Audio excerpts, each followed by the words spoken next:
Sweetheart, go ahead and use mom's card. She's sitting on around $130,000 in savings. The words drifted from the living room into the kitchen where I stood, and my entire world tilted sideways. Flour dusted my hands as I prepared our Sunday meal, but those words sliced through the wall and pierced straight through my chest like a physical blow. I couldn't process what had just reached my ears. My own child turned, the baby I'd nurtured for 9 months, the infant I'd breastfed and raised single-handedly after his father walked out on us, was casually offering my bank card to Belle, his spouse, as though the money belonged to him, as though the savings that represented for decades of labor, of knees destroyed from scrubbing strangers' floors, of eyes strained from sewing deep into countless nights, were his to give away.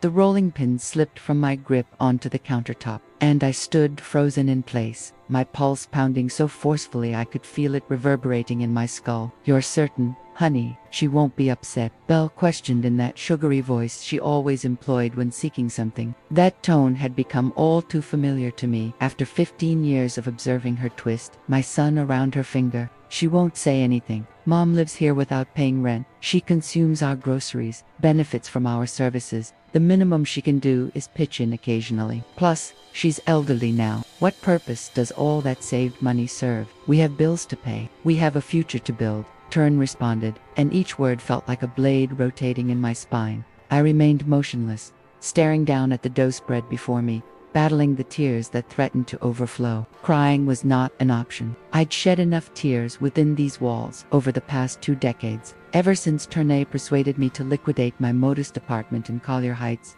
to contribute toward the down payment on this property in Cascade, which he now declared was exclusively his. Living rent-free. He'd claimed I existed rent-free in the dwelling I'd helped purchase. I consumed complimentary food that I prepared with my own hands daily. I utilized utilities I subsidized with my $500 monthly Social Security payment, which I surrendered entirely each month, without retaining a single penny for myself.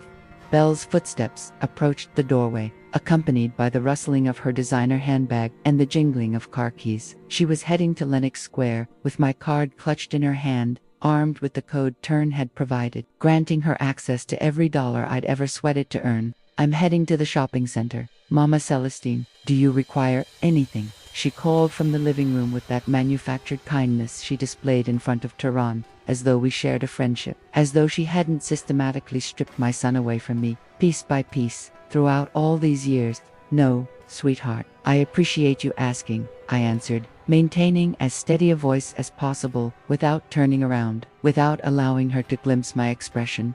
I heard the door shut, the car engine ignite, the sound diminishing down Cascade Road. I collapsed into a kitchen chair and examined my hands. 60-year-old hands, creased and marked with age spots. Hands that had labored continuously since I turned 14. I could recall the story behind every single one of those.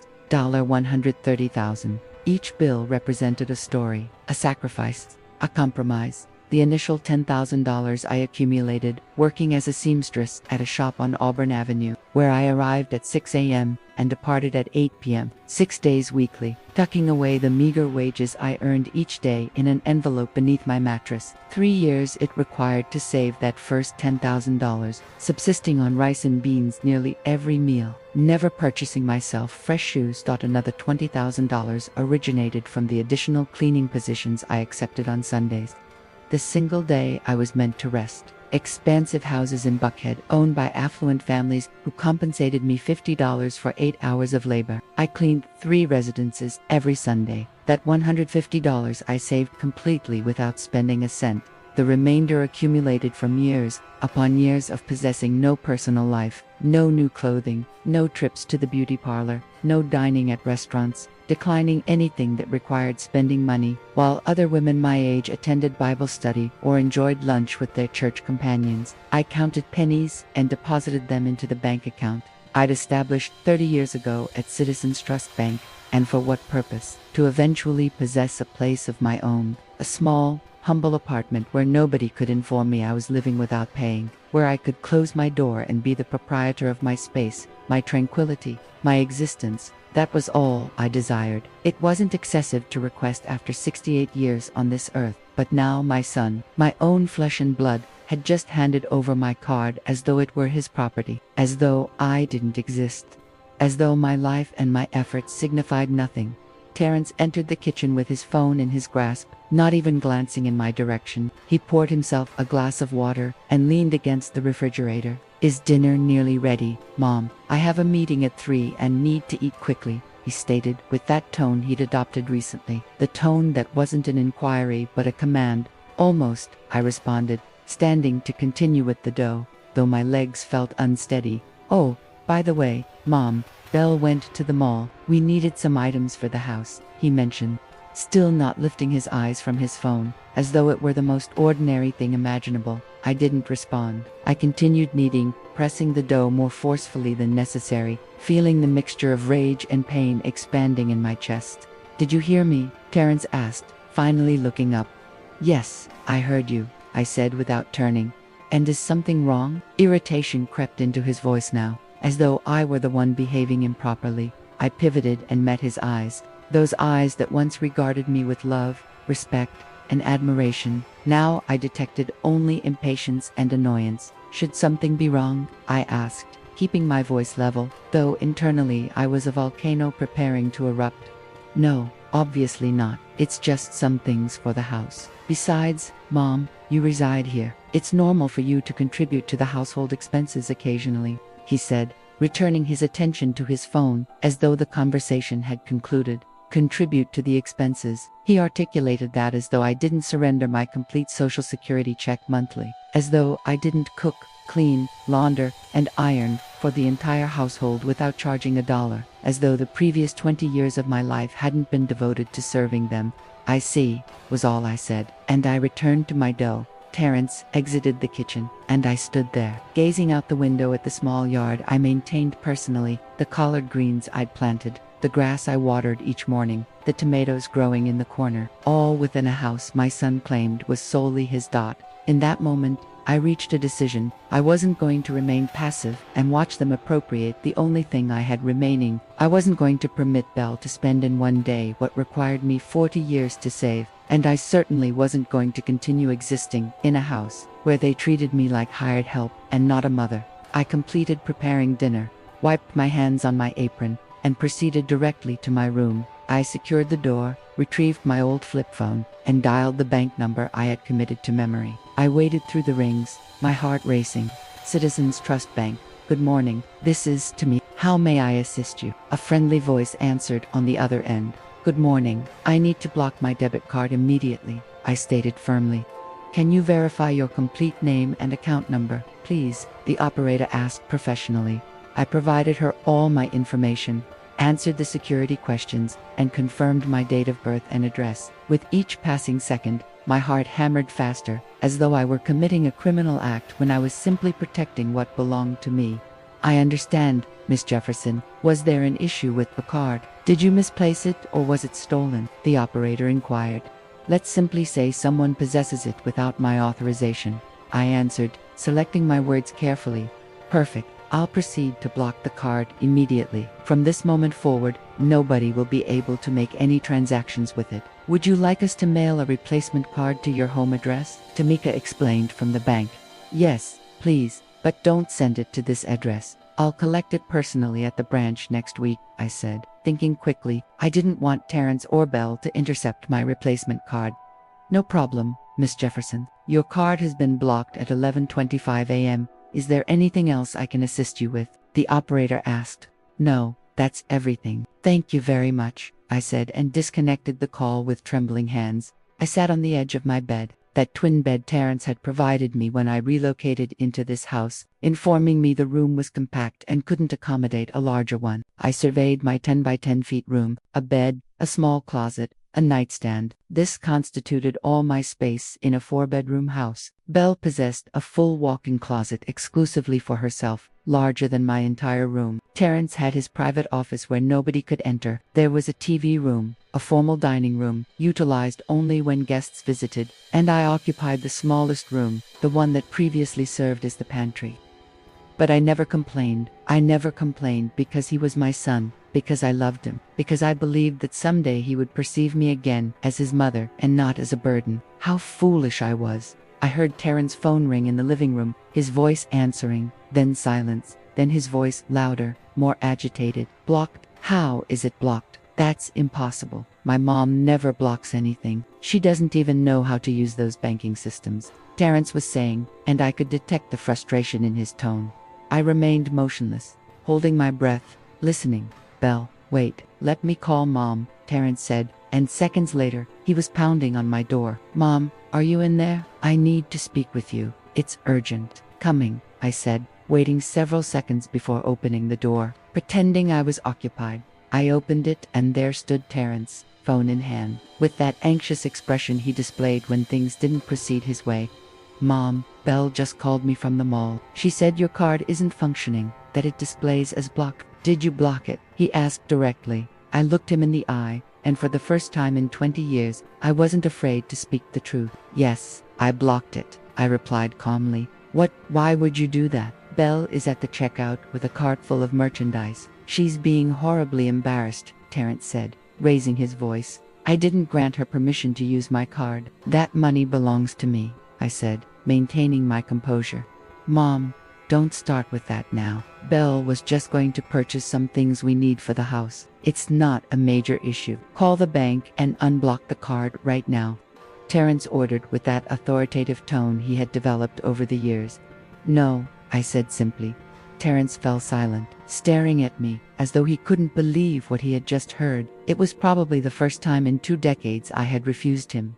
What do you mean no? Mom, you're not understanding. Belle is waiting at the mall with $2,000 worth of purchases. Do you have any idea how embarrassed she is right now? Terrence said, his face reddening with anger. $2,000, I repeated slowly, feeling the words burn in my throat. Terrence, she was going to spend $2,000 of my money without even asking me. It's merchandise for the house, Mom. A new television, a sofa set, appliances we need to replace. It's not like it's just for her, Terrence explained as though that justified everything. I didn't authorize those expenses. I saved that money working for 40 years. It's not family money, it's my money, I said firmly, though I was trembling internally. Mom, you live in this house. You use the electricity, the water, the gas, the internet. All of that costs money. Or do you think it's free? It's fair that you contribute, Terrence said, crossing his arms. I give you my entire Social Security check every month, $500 that you never return. I cook, I clean, I wash, I iron. Isn't that contributing? I asked, feeling my voice break, but holding firm. That $500 doesn't even cover your food expenses, Mom. You're being selfish. You have $130,000 saved that you're not using for anything. What do you need it for? What are you going to do with it at your age? Terrence said, and those words hurt more than any physical blow at my age, as though at 68 years old, I no longer deserved to have dreams, plans, or dignity. That money is for me, to purchase my own apartment and stop being a burden to you, I said, and I saw Terrence's eyes widen in surprise. What are you talking about? Nobody said you're a burden, Terrence replied, but his voice didn't sound convincing. You just said it 5 minutes ago in the living room. You told Belle I was living here for free, eating your food, using your utilities, that I was old and didn't need so much money. That's what you said, I stated, and I watched Terrence's face go pale as he realized I had overheard everything. A long, awkward silence followed. Terrence opened his mouth several times, attempting to find words, but nothing emerged. Mom, I didn't mean it like that, he finally said, but without meeting my eyes.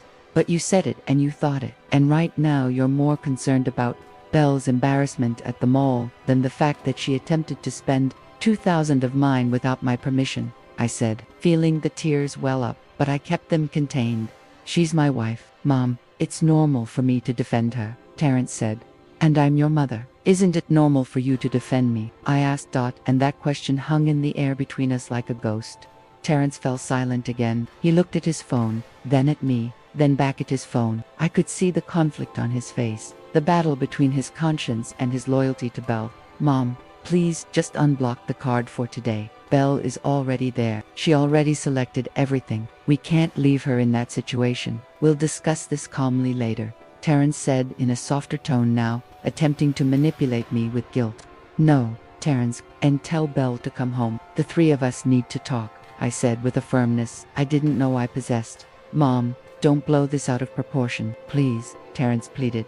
I didn't do anything. You are the ones who took my card without permission. You are the ones who were planning to spend my money like it was yours. I'm just protecting what belongs to me, I said, and I took a step back to close my bedroom door. Terrence stood in front of my closed door. I heard him knock softly with his knuckles. Mom, open up, please. Don't be angry, he pleaded, using that voice he used when he was a little boy who'd done something wrong. That voice that used to melt my heart, but now only filled me with anger.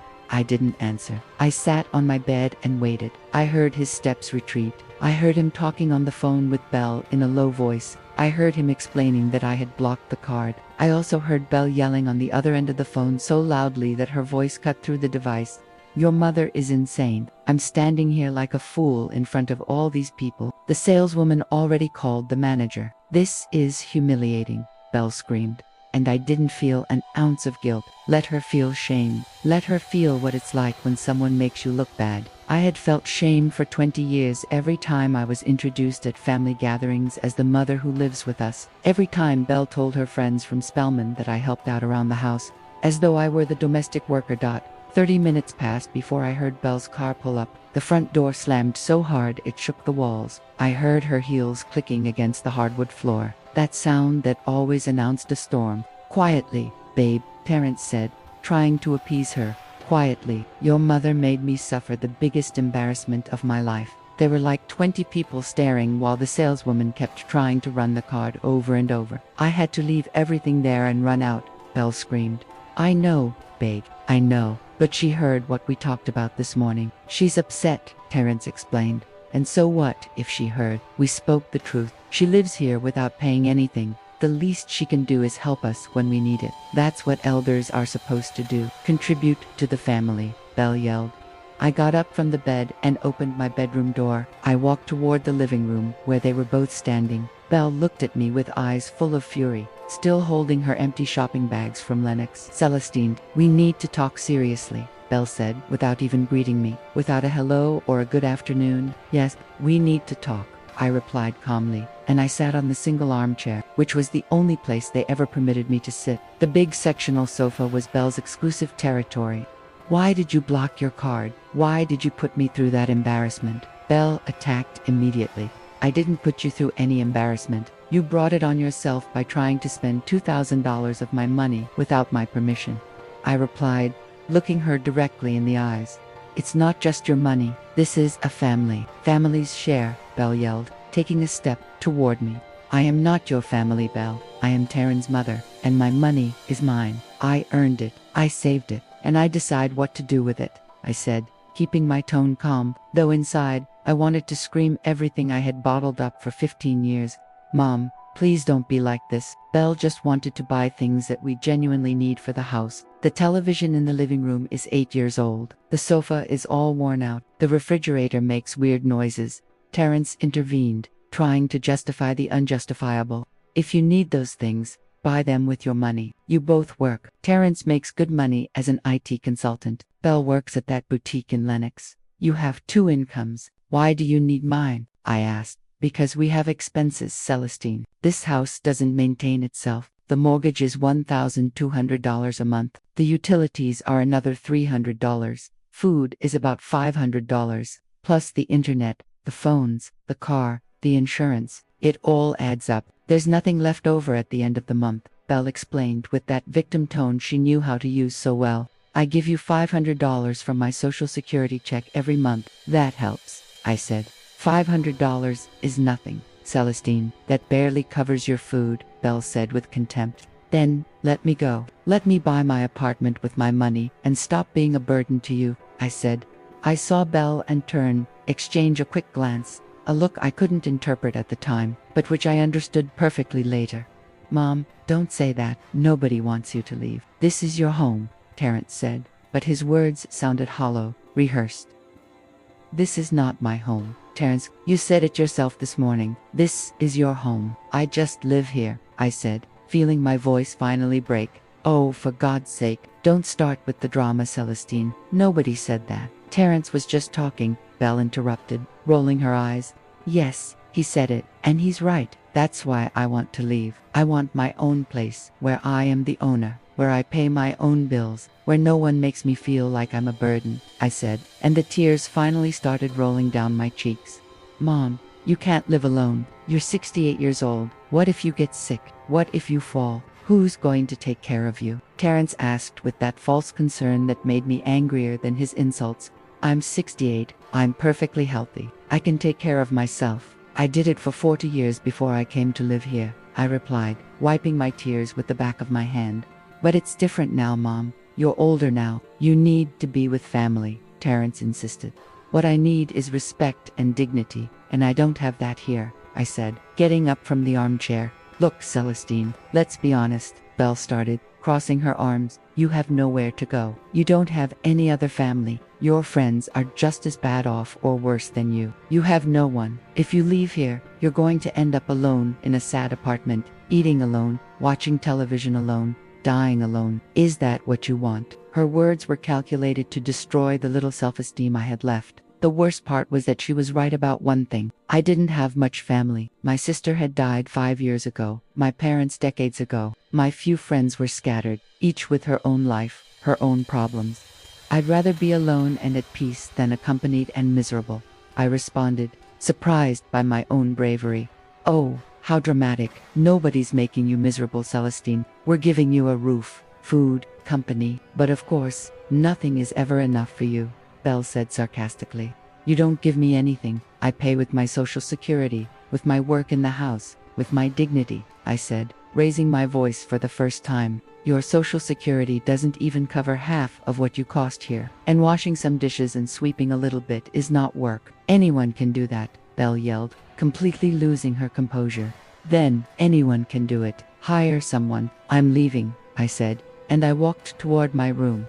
You're not going anywhere, Mom. Stop being ridiculous, Terrence yelled after me. I locked myself in my room and listened as the two of them continued arguing outside. Belle blamed Terrence for being too weak with me. Terrence tried to calm her down. Both of them talked about me as though I were a problem to be solved, not a person.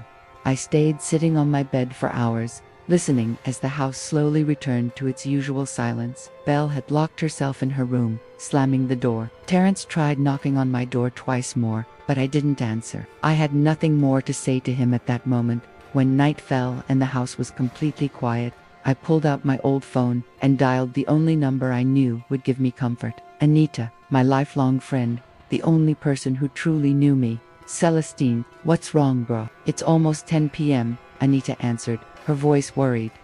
And then, I broke down. I told her everything. From the conversation I overheard that morning to the fight with Belle. From the $2,000 they tried to spend to the hurtful words about my age and my loneliness. Anita listened without interrupting, letting me cry and vent like I hadn't in years. Celestine, listen to me closely, Anita said when I finally ran out of words. You're coming to my place tomorrow. You can stay with me for as long as you need while you look for your apartment. You can't stay there. That house is killing your soul. Anita, I can't impose on you. You live in a small apartment. There's no room, I said through sobs. I have a pull-out sofa in the living room that's more comfortable than being in that house where they don't value you. Tomorrow, Celestine, tomorrow you pack what you need and you come here. That's not a suggestion. It's an order, Anita said with that firmness she always had when she knew I needed a push. That night, I barely slept. I lay looking at the ceiling of my small room, remembering how I had arrived at this place 20 years ago. Terrence had just married Belle and had told me they wanted to buy a bigger house, but they didn't have enough for the down payment. I had sold my small 2-bedroom apartment in Collier Heights, the one I had bought with so much effort, and I gave Terrence the money. $50,000 that represented all my life's work up to that point. It's a loan, Mom. I'll pay you back in 2 years when I get my promotion. Terrence had promised me, his eyes bright with excitement. But 2 years passed, then 5, then 10, and the loan was never mentioned again. When I brought it up, Terrence would get annoyed. He would say that he was giving me a roof and food, and that was worth more than the $50,000. Now, I understood that I had been a fool. I had blindly trusted my son, and he had abused that trust. Worse yet, I had allowed it for 2 decades because I was afraid of being alone, afraid Tern would reject me, afraid of losing the only direct family I had left. but the fear of loneliness couldn't be stronger than my dignity. I couldn't keep living like that. When Friday dawn broke, I got up earlier than usual. I prepared breakfast as always. I left everything ready on the table, but this time I didn't stay to serve them. I showered, dressed in my best clothes, the navy dress I wore to church, and started packing my things into the 2 old suitcases I had stored at the back of the closet. I didn't have much: modest clothes, a few pairs of shoes, photographs, important documents, and the small wooden box where I kept the few pieces of jewelry I owned. My mother's wedding ring, some pearl earrings my sister gave me, a thin chain I bought with my first paycheck. Everything fit into 2 suitcases. I heard Terence and Belle get up. I heard their voices in the dining room, eating the breakfast I had prepared. Neither one knocked on my door to see how I was. Neither asked if I had slept well. It was as though I didn't exist unless they needed something. I waited for both of them to leave for work. Terence left first at 8:30 a.m., as usual. Belle left at 9 o'clock. When I heard her car engine fade away, I pulled my suitcases out of the room. I walked through the house for the last time, looking at every corner I had cleaned thousands of times. The kitchen where I spent countless hours cooking for a family who barely said thank you. The living room where I could never sit comfortably because it was Belle's space. The dining room where I always sat in the corner in the least comfortable chair. I left the house keys on the dining room table. Beside them, I left a note I had written during the night.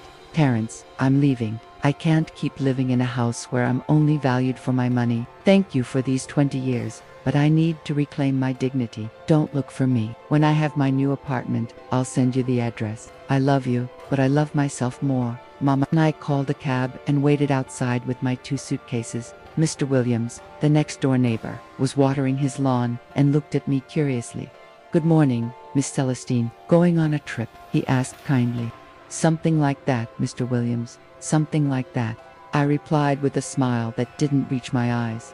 The cab arrived in 10 minutes. The driver, a young black man in his 30s, helped me load the suitcases. Where to, ma'am? He asked. I gave him Anita's address in East Point, and throughout the ride, I looked out the window, watching the streets of Atlanta pass by. Every block moved me further away from Terence and Belle, and strangely, instead of feeling sadness, I felt something close to relief. Anita was waiting for me at the entrance of her building when I arrived. She hugged me so tight I could barely breathe, and that hug made me cry again. But this time, they weren't tears of pain, but of gratitude. You're here now. You're safe now, Anita whispered, stroking my hair as if I were a child.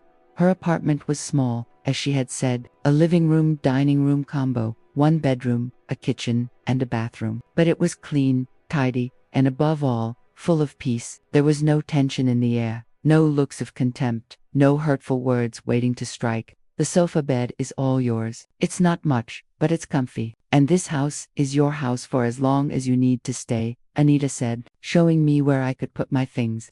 Anita, I don't know how to thank you for this, I said, my voice choked. You don't have to thank me for anything. That's what friends are for. Besides, you'll keep me company. Since my Jerome passed 3 years ago, this house has been too quiet, Anita said with a warm smile. We spent the rest of the morning organizing my things. Anita gave me space in her closet, showed me where everything was in the kitchen, and made me feel welcome in 1,000 small ways. At 1 p.m., my phone started ringing. It was Terence. I didn't answer. He called again and again. Finally, he left a voicemail. Mom, where are you? I came home for lunch and you're not here. I saw your note. Please call me. I'm worried. Worried. How interesting that he was worried now. He wasn't worried yesterday when he yelled at me. He wasn't worried when his wife tried to steal $2,000 from me. He wasn't worried for 20 years while I withered away in that house. Anita looked at me with a questioning gaze. You going to answer him? She asked. Not yet. I need to think clearly. First, I need to decide what I'm going to do with my life before I talk to him, I replied, turning off the phone. That afternoon, Anita and I sat on her small balcony with a cup of coffee. From there, we could see the city, the buildings, life moving below on the streets. You know what hurts the most, Anita? I said after a long silence. It's not the money they tried to spend. It's not even that they disrespected me. What hurts the most is that I lost 20 years of my life trying to earn my son's love. And now I realize that love was always conditioned on what I could give him.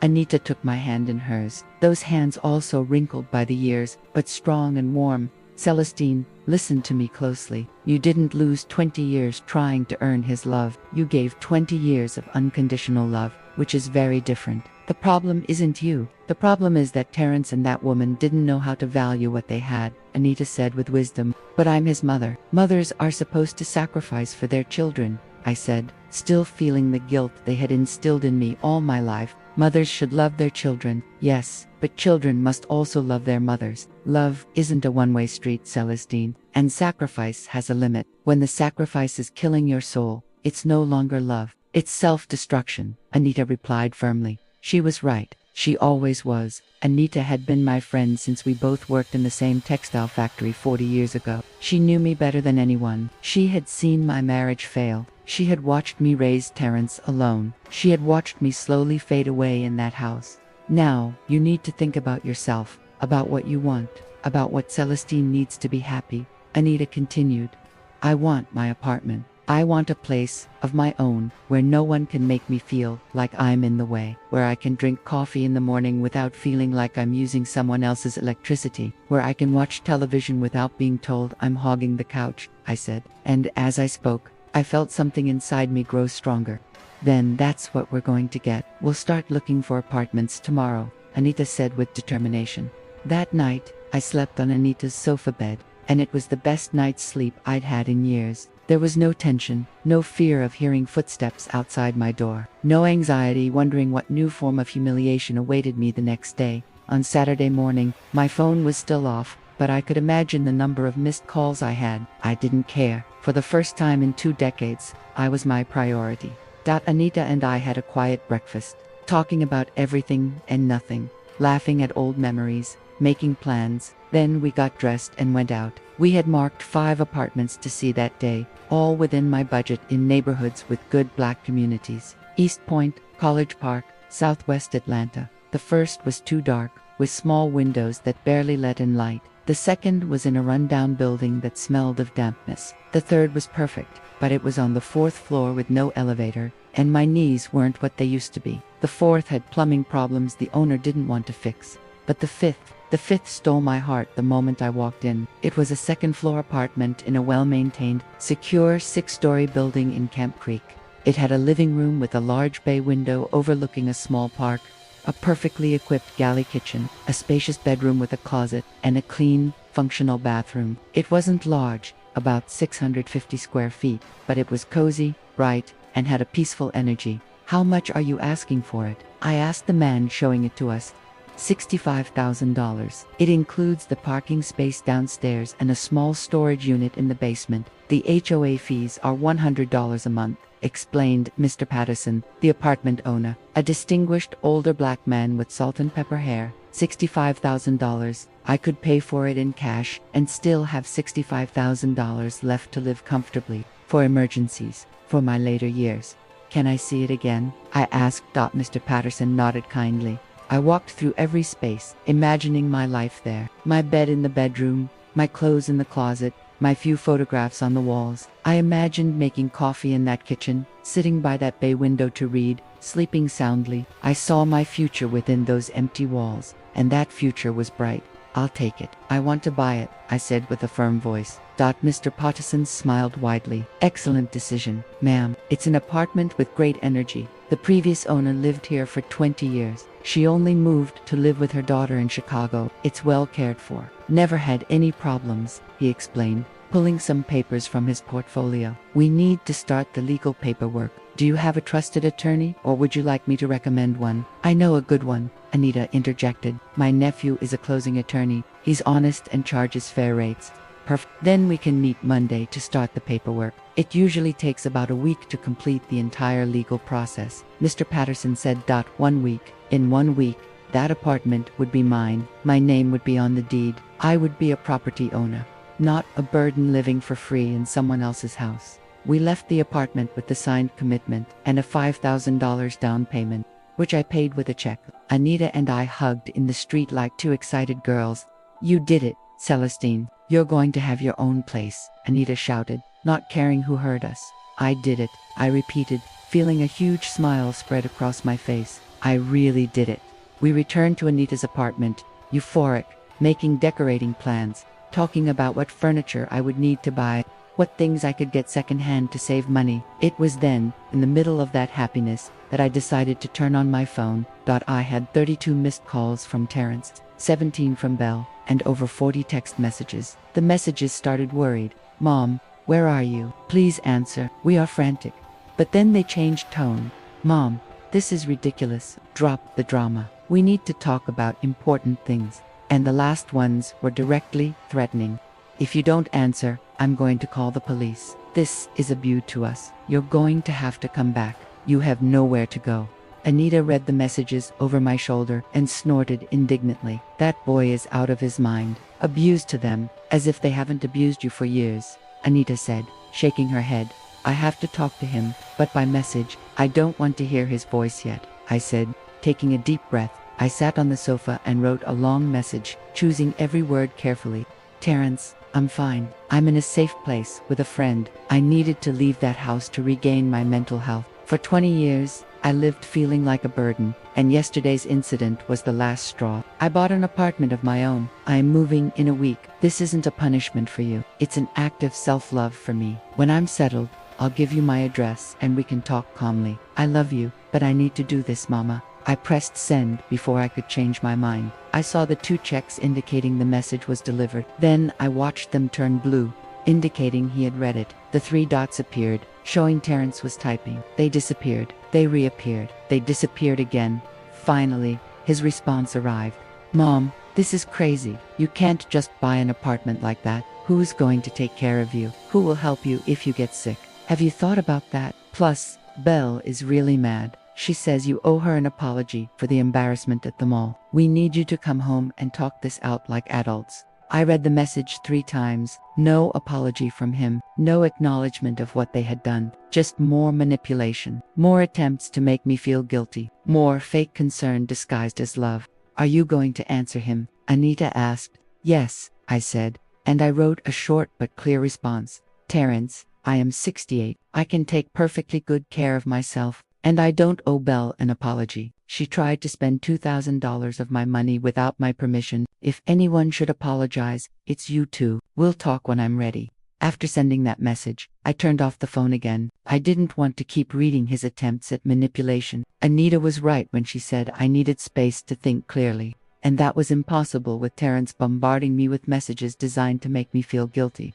Sunday was a day of absolute peace. Anita and I went to Greater Travelers Rest Baptist Church in the morning, something I hadn't been able to do in years because Sundays were when Belle organized her big family brunches and I had to cook for everyone. Afterward, we walked through the Cascade Road Flea Market, looking at secondhand furniture and housewares. I found a small but beautiful dining table, solid wood, for only $80. The seller, an older black man, helped me load it into the cab. I also bought a set of pots in good condition for $30, some plates and glasses, and towels for the bathroom.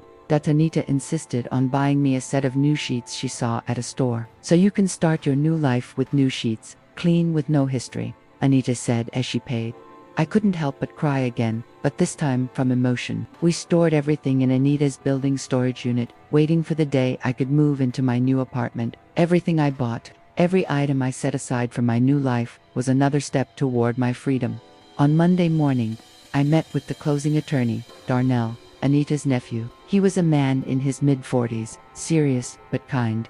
With the confidence of someone who'd built his practice from the ground up, he reviewed all my documents, verified the legal status of the apartment, and explained every step of the process.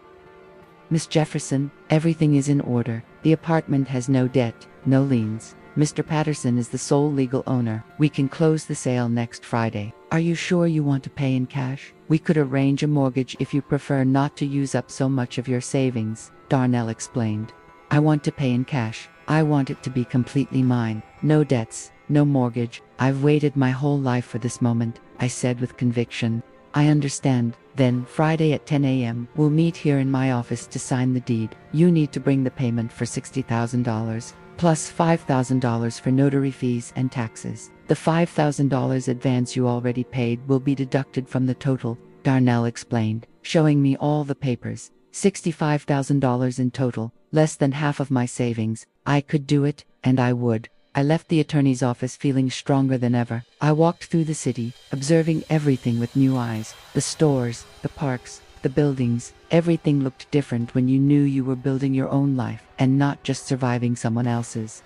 When I returned to Anita's apartment, I briefly turned on my phone to check messages. Terrence had only sent one more, and the tone had completely changed. Mom, I talked to Belle. She is willing to apologize if you apologize to. We can forget this whole misunderstanding if you come home today. We miss you. The house isn't the same without you. Please think about it carefully before you make a mistake you can't reverse. A mistake I can't reverse, as if buying my own home were a mistake, as if reclaiming my dignity were something to regret, as if 20 years of feeling invisible weren't the real mistake. I didn't answer him. I had nothing more to say to him for the moment.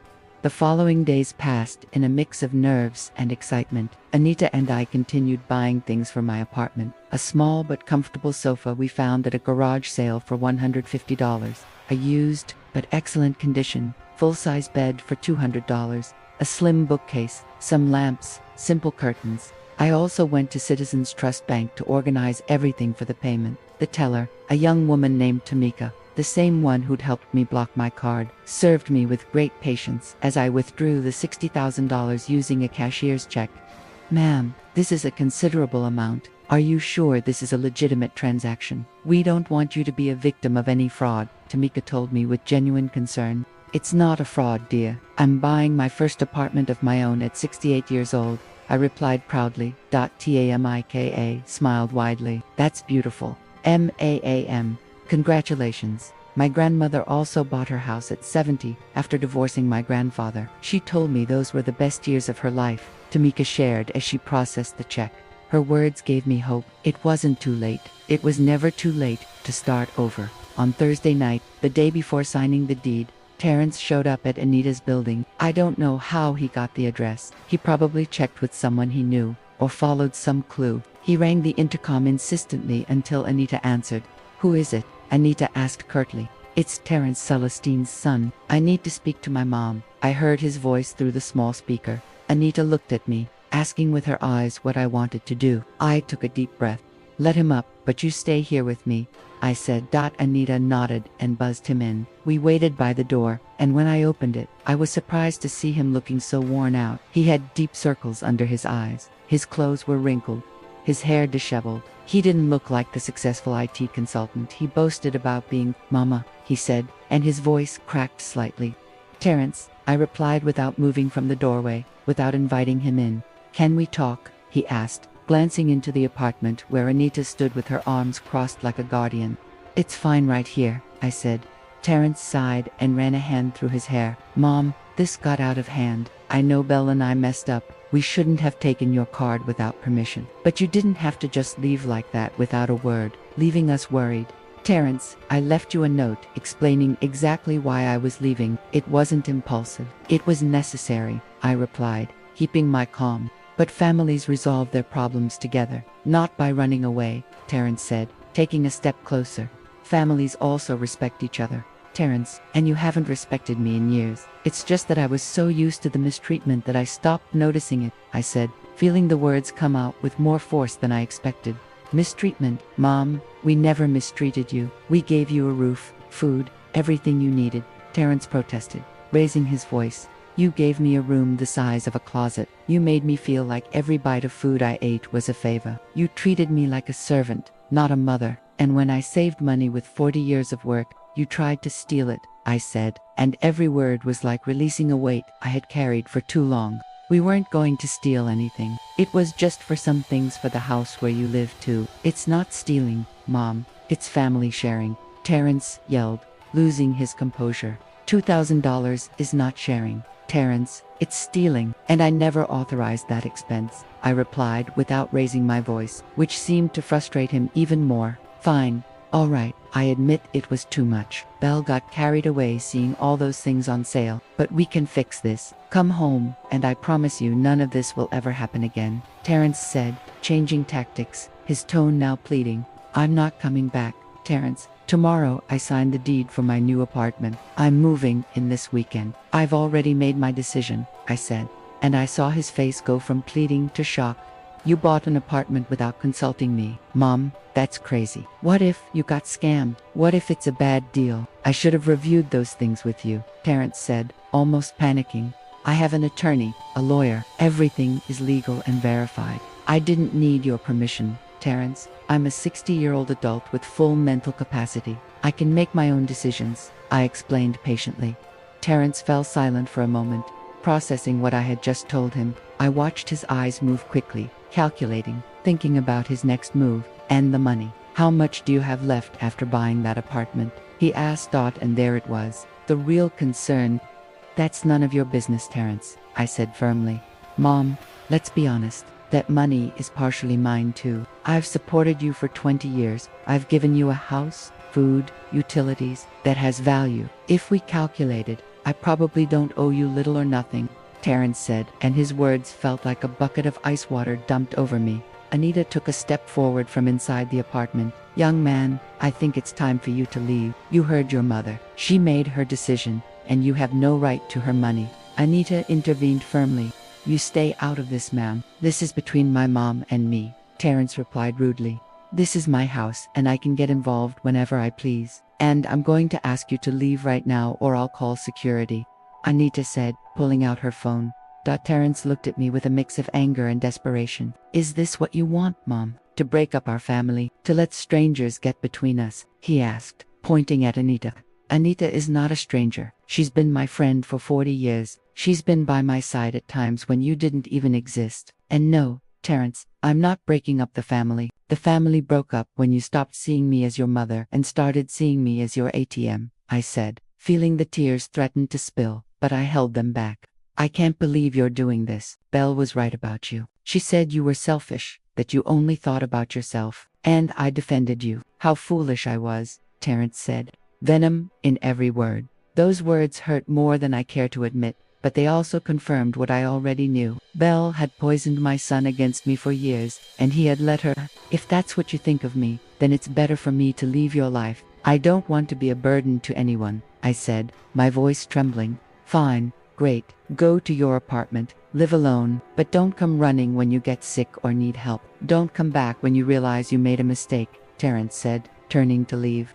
Terrence, I called out, and he stopped without turning around. I love you. I will always love you. You are my son, but I can no longer live by sacrificing my dignity for your comfort. I hope you understand that someday. Terrence didn't respond. He simply kept walking toward the elevator. I watched him get in, watched him press the button, watched him disappear behind the closing doors, and with those doors, a chapter of my life also closed. Anita hugged me while I finally allowed myself to cry. I cried for the 20 lost years, for the broken relationship with my son, for the family that could have been but never was. But I also cried with relief, because I knew I had made the right decision even though it hurt. That night, I barely slept. I tossed and turned on the sofa bed, replaying the conversation with Terrence, questioning if I had been too harsh, wondering if I should have given him another chance. But every time I thought about going back, I remembered the 20 years of small and large humiliation. I remembered the attempted theft. I remembered all the times they made me feel invisible.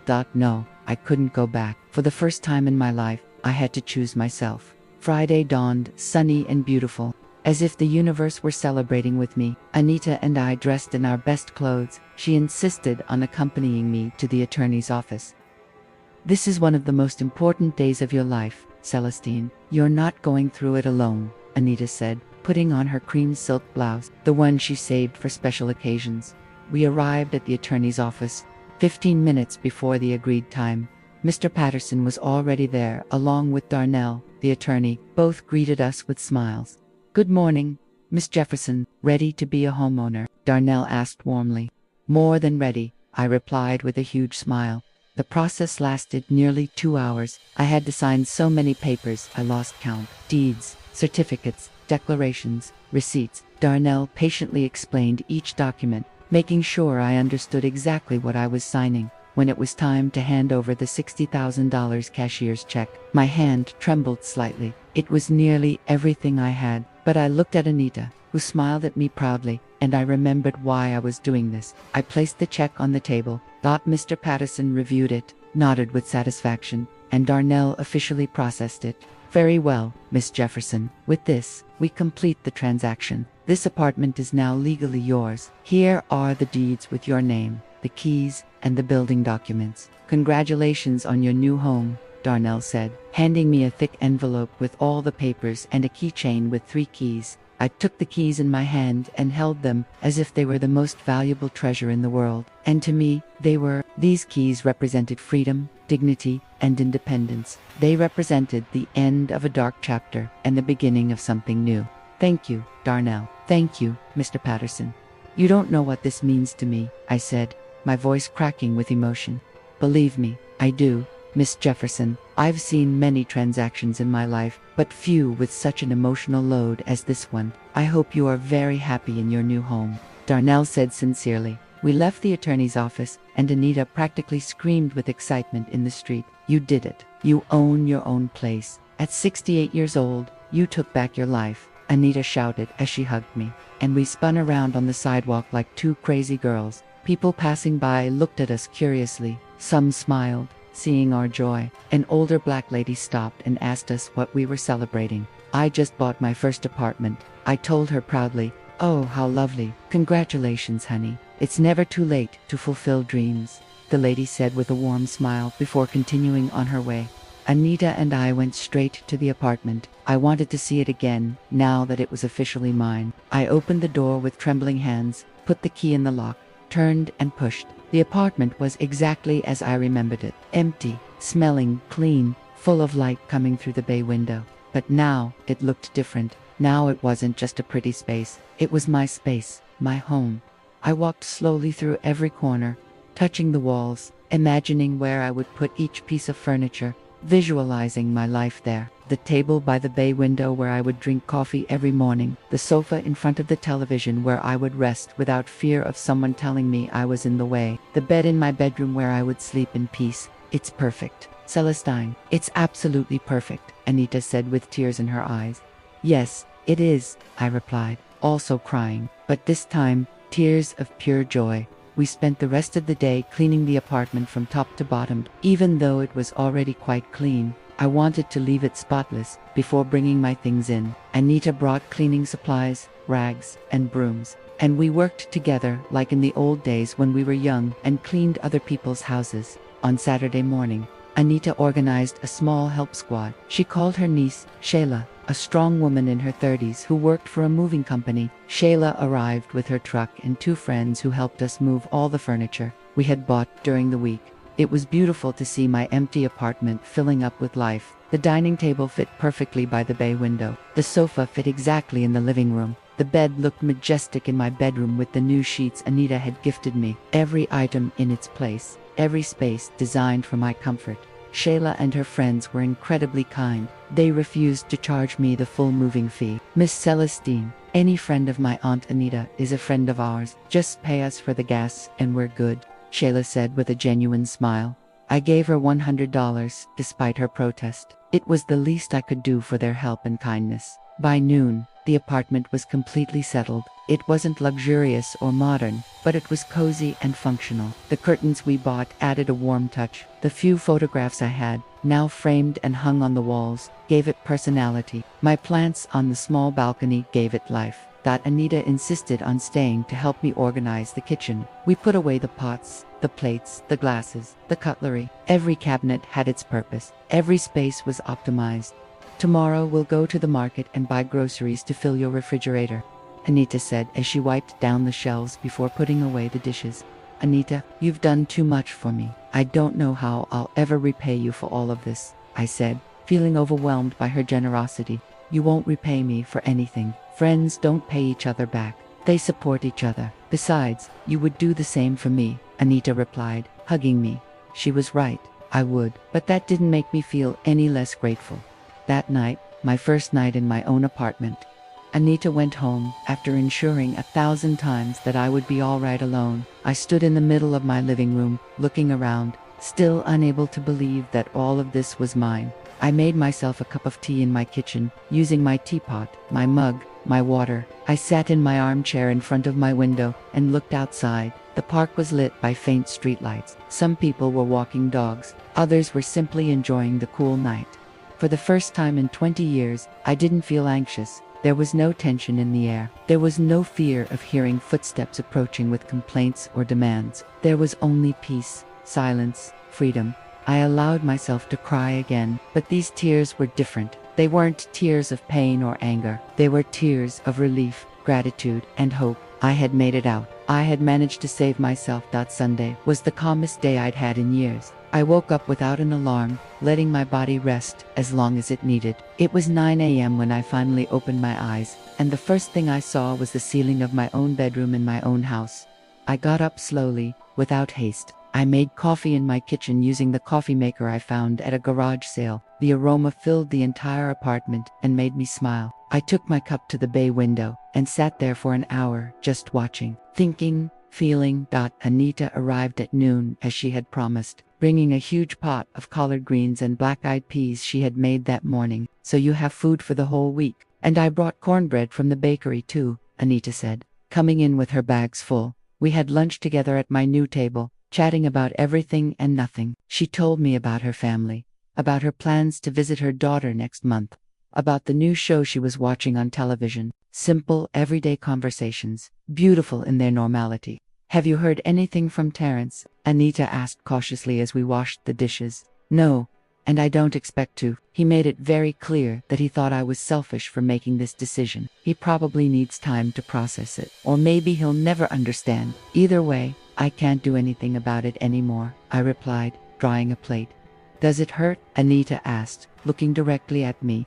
"A lot. He's my son. It will always hurt. But the pain of losing him is less than the pain of losing myself," I said with honesty. Anita nodded in understanding and said nothing more on the subject. There was nothing more to say. The following days were about adapting. I learned the routines of my building, met some neighbors, discovered the nearby shops. There was a market 2 blocks away that sold fresh fruits and vegetables, a bakery 3 blocks away that made the most delicious cornbread I had ever tasted, and a drugstore on the corner run by a kind lady named Miss Beverly. I built a simple but satisfying routine. I woke up early, made coffee, had breakfast, looking out at the park, then did household chores at my own pace without pressure. In the afternoons, I read or watched television, shows I chose without having to negotiate with anyone. In the evenings, I cooked for myself. Small portions of meals that I enjoyed. 1 week after moving, I received another message from Terrence. This time, it was different. "Mom, I know we haven't talked in months. I know things ended badly. I've been thinking a lot about everything that happened. Belle and I are having problems. She wants things I can't give her. She's always dissatisfied, always wants more. And I realized something. That's how she treated you too. Like what you gave was never enough. I think I understand now why you left. I don't expect you to forgive me, but I wanted you to know that I get it." I read the message several times. Part of me wanted to respond immediately, wanted to run to hug him, wanted to rebuild everything, but another part, the part that had learned to protect me, urged caution. I showed the message to Anita during our Wednesday lunch. "What are you going to do?" Anita asked. "I'm going to respond, but with clear boundaries. He's my son, and I love him. But I can no longer be the mother who sacrifices everything for him. If he wants a relationship with me, it has to be on my terms," I said with a firmness that surprised even myself. I wrote a careful response. "Terrence, I appreciate your message and your honesty. Understanding what happened is the first step. If you want to rebuild our relationship, you are welcome. But it has to be different. I am no longer the mom who lets herself be manipulated or mistreated. I have my own life now, my own space, my own boundaries. If you can respect that, we can start over. I love you, but I love myself more now." His answer came the next day. "I understand, Mom. Could I visit you sometime? Just to see how you are, what your new apartment is like. Without Belle, just me." We agreed he would come the following Sunday. I spent the entire week nervously cleaning the apartment obsessively, even though it was already clean, cooking and recooking in my mind what I would say to him. Sunday arrived. Promptly at 3 p.m., there was a knock on my door. When I opened it, I saw a different Terrence, thinner, with more gray hair, tired eyes, but also softer. "Hi, Mom," he said, his voice trembling slightly. "Hello, son," I replied, and we hugged in the doorway. It was a long, healing hug full of unsaid things.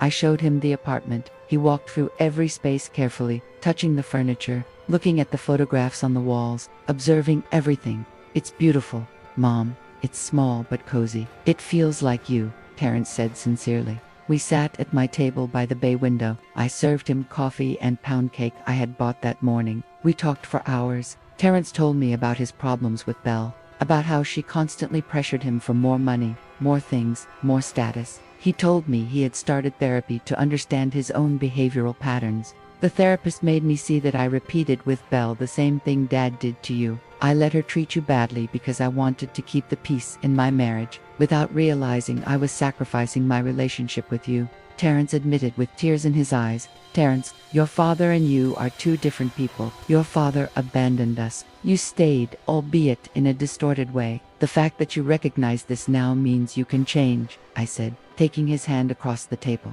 "Can you ever forgive me?" Terrence asked, looking directly at me. "I already forgave you, son. The forgiveness isn't for you, it's for me, to free myself from resentment. But forgiveness doesn't mean forgetting or going back to how things were. It means moving forward with healthier boundaries," I explained calmly. Terrence nodded, understanding. "Does Belle know you're here?" I asked. "Yeah, she didn't like it, but I no longer give her the power to decide over my relationships. That's another change I'm making," Terrence replied with determination. Our relationship after that day was slow, but genuine in its rebuilding. Terrence started visiting me every 2 weeks, always alone, always respectful of my space and my time. He asked me about my life, about my activities, about my friends. He truly listened, not just waiting for his turn to speak.